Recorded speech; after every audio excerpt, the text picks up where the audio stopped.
ils ne sont pas impliqués. Alors, on entend souvent, Pierre, qu'un indépendant, c'est à distance, donc pas impliqué. Toi, qu'est-ce que toi, tu en penses de ça? Alors, en fait, ça va finalement dépendre de la manière dont on va aussi, j'arrive pas à traiter l'indépendant en interne, mais un peu quand même. C'est-à-dire que c'est sûr que si vous lui proposez pas de venir, si il n'y a pas de cadre qui est fait, ou alors vous lui proposez quelque chose, ou vous lui dites juste de faire ça en mode exécution, forcément, l'implication, elle va être un peu réduite de la part de l'indépendant parce que l'indépendant va se dire, bon, en fait, ils veulent juste que je fasse telle chose de manière très précise. Bon, finalement, je vais faire aussi ce qu'on me demande. À un moment donné, même s'il n'y a pas de lien de subordination, il y a une mission. La mission est très, très, très précise. Donc, forcément, le résultat, ça va être potentiellement un regard où c'est plutôt un manque d'implication. Donc, ça va finalement dépendre de comment l'entreprise va aussi accueillir cette personne-là.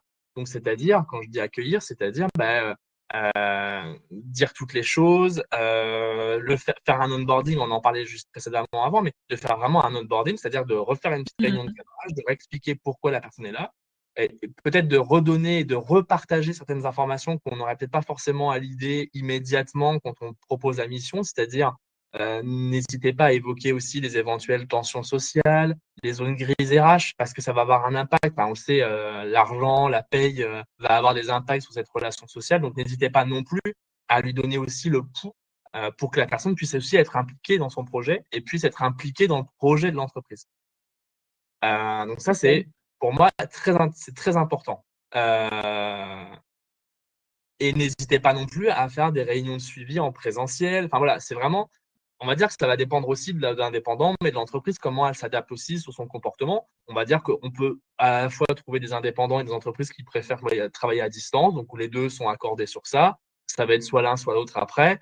Ça va vraiment finalement dépendre, mais je pense qu'il faut donner les bases et en tout cas les exigences un peu aussi de l'entreprise et de l'indépendant aussi dès le début. C'est-à-dire que si une entreprise dit c'est 100% présentiel, ça sera peut-être à l'indépendant de décider est-ce que lui, est-ce que en termes d'organisation, c'est bien pour la personne ou pas. Mais en effet, il ne faut pas que ce soit flou parce que sinon, en effet, l'implication va peut-être pas forcément se faire ou en tout cas, ça va donner une sensation que la personne n'est pas impliquée. D'accord. Et plus elle va avoir d'informations, la personne, donc c'est-à-dire que plus l'onboarding va être bien préparé, avec du suivi, et en fait, les indépendants vont être impliqués parce qu'en fait, ils vont être peut-être certains proactifs sur certaines choses ou alors ils vont peut-être. Moi, j'ai eu un exemple de au fait, tu as pensé à vérifier qu'il y avait ça, ça et ça dans ton contrat de prévoyance, alors que finalement, le sujet à la base n'était pas forcément ça, mais en fait, comme il avait énormément d'informations, ça nous a permis de sécuriser certaines choses.